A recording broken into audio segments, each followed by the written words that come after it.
and you have to pay close attention to matchups. But at quarterback, this might sound silly, but bear with me, and I'm not being a homer because I'm the first person to sit here and tell you when a team that I like is no good. All right?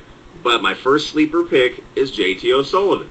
The 49ers recently named starting quarterback. J.T. O'Sullivan looked very accurate in the preseason game against Chicago. All right? The Arizona D is not exactly exceptional.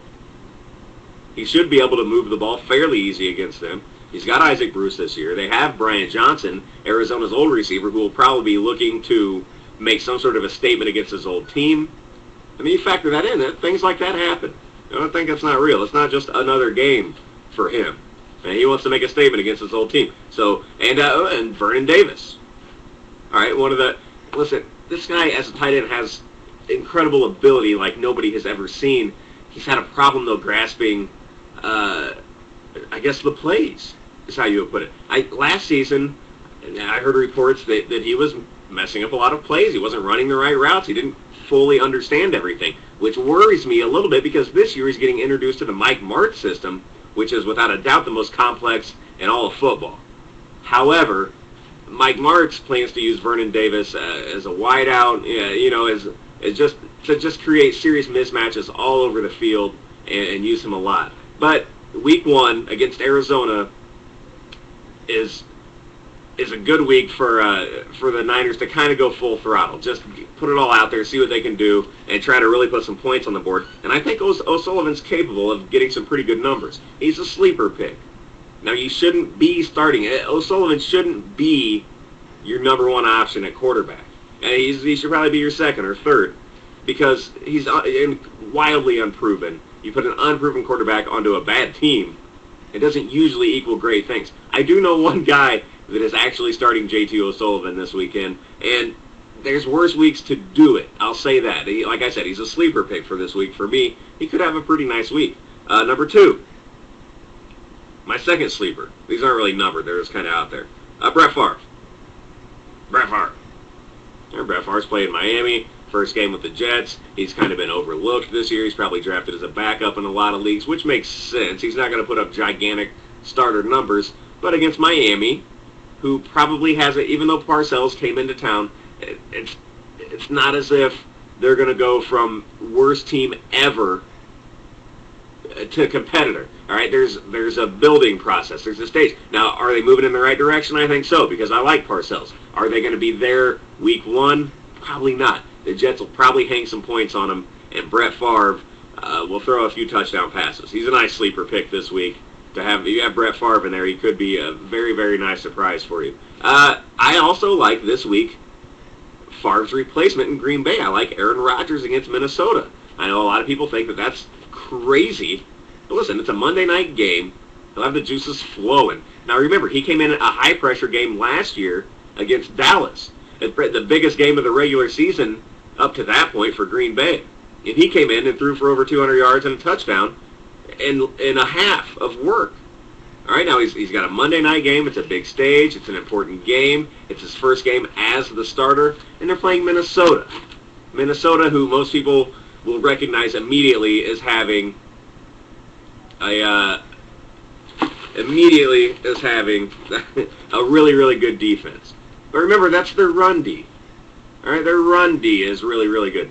Their pass D, not quite up to par. I mean, it was actually in the lower rankings last year. If you look at it, it was pretty low down there. So I think Aaron Rodgers has a pretty good game. Yeah, when you factor in that Minnesota will be stacking the box to take away the Ryan Grant threat, because I mean that's what you're reading before the season. That's what teams are going to do until they see that Aaron Rodgers can beat them. But week 1, nobody's seen that yet. So look for Minnesota to stack the box and make Aaron Rodgers beat them. But then look for Aaron Rodgers to go ahead and maybe beat them.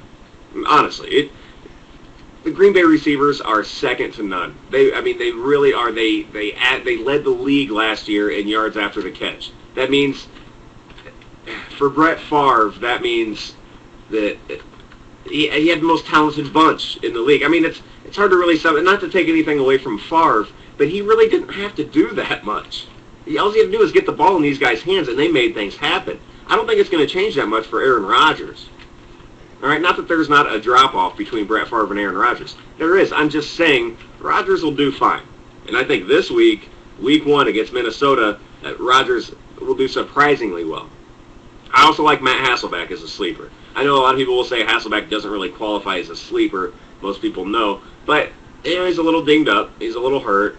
I heard today he hasn't even played yet, but he does plan on starting Sunday. If he's in there against Buffalo, I like Hasselbeck. Forget the fact that he doesn't have any receivers. He never has, and he's always produced. So I still like Matt Hasselbeck. Don't be scared. Let's go for some sleeper running backs. And now I'm down to like 5 minutes. Incredible. Sleeper running backs. Frank Gore, San Francisco running back against Arizona. Again, a guy you might not qualify as a sleeper, but Gore had a bad season last year. As far as his standards go, he had a bad season. So, to me, he's kind of a sleeper pick in some of these games because I think people have written Frank Gore off. I think against Arizona he has a nice game. I think he catches a lot of balls in this Mike Martz system, a lot like Marshall Faulk did for St. Louis. So I like Frank Gore against Arizona. I like Lawrence Maroney against Kansas City. A lot of people are wondering if Maroney is going to be the Maroney from the end of the year or the Maroney from the beginning of the year, and the difference is touchdowns and carries. Because at the beginning of the year, you wouldn't even know he was playing. Honestly, if he didn't break a 35-yard run, he wouldn't finish with more than 70 yards. It's just terrible. And he never got into the end. He didn't even score until week 12. That's probably not right, but he didn't score for a long time. But then at the end of the season, including the playoffs, he went for over 100 yards and touchdowns in like 6 straight games. Me, personally, I think that's the Maroney we see against Kansas City. I think Belichick comes out, he's smart enough to know that what worked last year is not going to work the same this year. He has to switch some things up. He's got to pound the ball a little bit more, and Maroney's a big physical running back. He's a guy that can do it. So I like Lawrence Maroney, not only this game, but all season kind of as a sleeper because, hey, he flew under the radar, I believe, for people, and I like him. I like Ronnie Brown against the New York Jets. People are worried about Ricky Williams.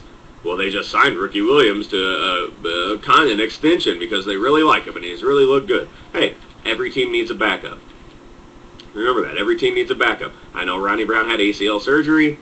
I know typically it takes 2 years to heal, but he's looked pretty good in preseason. He's got some touchdowns. He's got at least one touchdown that I know of. He's picked up some yards. He's done all right. I mean, he hasn't looked that bad. He hurt his thumb early in the preseason, but he's supposed to be okay. He's supposed to be back playing, and this week he'll be playing against the Jets. Not traditionally a great run-stopping team.